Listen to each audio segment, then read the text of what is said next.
കൊടും ചൂടിലാണ് മക്ക നഗരം. ഇന്ന് ഹജ്ജിന്റെ പുണ്യകേന്ദ്രമായ അറഫയിൽ രേഖപ്പെടുത്തിയത് 46 ഡിഗ്രി സെൽഷ്യസ് ആണ്. ഹജ്ജിലേക്ക് നീങ്ങാൻ ഒരുങ്ങുന്നതിനിടെ പ്രായമായവരും പ്രയാസം നേരിടുന്നുണ്ട്.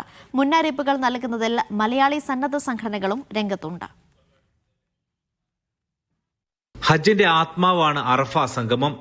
അറഫയിൽ ഇന്ന് രേഖപ്പെടുത്തിയ താപനില 46 ഡിഗ്രി സെൽഷ്യസ് ആണ്. ചൂട് കത്തിക്കയറുന്നതിനിടെ നാളെ ഹാജിമാർ മിനായിലേക്ക് നീങ്ങും. ഹജ്ജിൽ പ്രായമേറിയവരുണ്ട്. എത്തിയ ശേഷം ആരോഗ്യ പ്രയാസങ്ങൾ നേരിടുന്നവരും ഉണ്ട്. എല്ലാവർക്കും വേണ്ട മുന്നറിയിപ്പ് നൽകുന്നുണ്ട് മലയാളി സന്നദ്ധ സംഘടനകളും.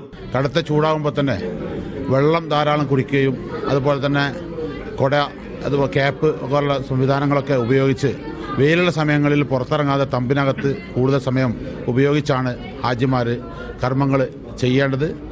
കാരണം നമുക്കറിയാം, കഴിഞ്ഞ 2 വർഷങ്ങൾക്ക് മുമ്പൊക്കെ സൂര്യാഘാതമേറ്റ് ഒരുപാട് ആളുകൾക്ക് അസുഖം പിടിപെടുകയും മരണപ്പെടുകയും ഒക്കെ ചെയ്തിട്ടുണ്ട്. അതുപോലെ തന്നെ മക്തബിൻ്റെ ആളുകൾ ഗവൺമെൻറ് നിർദ്ദേശിക്കുന്ന സമയത്ത് മാത്രം പോയി കല്ലേറ് കർമ്മങ്ങൾ പൂർത്തിയാക്കുക, ഭക്ഷണം സമയത്തിന് കഴിക്കുക, വെള്ളം ധാരാളം കഴിച്ച് ഹാജിമാർ അവരുടെ ആരോഗ്യം സംരക്ഷിക്കണം. KMCCക്ക് കീഴിൽ ഹെൽത്ത് വിംഗ് രൂപീകരിച്ചാണ് പ്രവർത്തനം. നാട്ടിലെ കാലാവസ്ഥയിൽ നിന്നും കൊടും ചൂടിലേക്ക് വന്നതോടെ ഹാജിമാർ പലരും ആരോഗ്യ പ്രയാസം നേരിടുന്നുണ്ട്. പിന്നെ എല്ലാവർക്കും ഉണ്ടായിരിക്കുന്ന ചുമ അസ്വസ്ഥതയാണ്. പക്ഷേ മെഡിക്കൽ ടീമൊക്കെ ഉണ്ടെങ്കിലും എത്ര മരുന്ന് കഴിച്ചാലും പലരുടെയും ചുമയൊന്നും അങ്ങോട്ട് വിട്ടു പോയിട്ടില്ല ഇതുവരെ. അത് നല്ല രീതിയിൽ തന്നെ ചുമയ്ക്കുന്നു. എല്ലാവരും നല്ല ചുമയാണ്. കേട്ടില്ല, ശബ്ദം കേട്ടില്ല, ചുമച്ചുകൊണ്ടിരിക്കുന്നു. വേറെ അസ്വസ്ഥ, പിന്നെ ചെറിയ പനിയൊക്കെ വന്നിട്ടുണ്ട് പലർക്കും.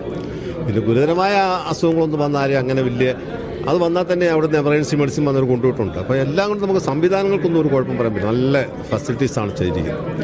പിന്നെ 1000-ഓളം പേരുണ്ട് ഈ ബിൽഡിങ്ങിൽ.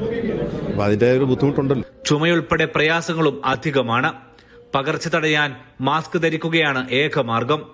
ഇത് ആരോഗ്യ മന്ത്രാലയം നിരന്തരം ഓർമ്മപ്പെടുത്തുന്നുണ്ടെങ്കിലും മാസ്ക് ധരിക്കുന്നവർ കുറവാണ്. ഇതും അസുഖം പടരാൻ കാരണമാകുന്നുണ്ട്.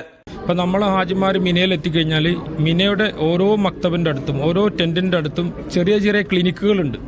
അതുപോലെ തന്നെ അറഫയിൽ ക്ലിനിക്കുകളുണ്ട്.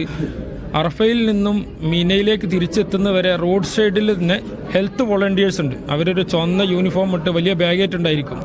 ഏത് സമയത്തും റെഡ് ക്രസന്റ് ആളുകളുടെ ഏത് സമയത്തും ഹാജിമാർക്ക് ഈ ഫെസിലിറ്റി ഒക്കെ ഉപയോഗപ്പെടുത്തണം. വരും ദിനങ്ങളിൽ കായികാധ്വാനം ഏറെ വേണ്ട കർമ്മങ്ങളാണ് ഹാജിമാർക്കുള്ളത്.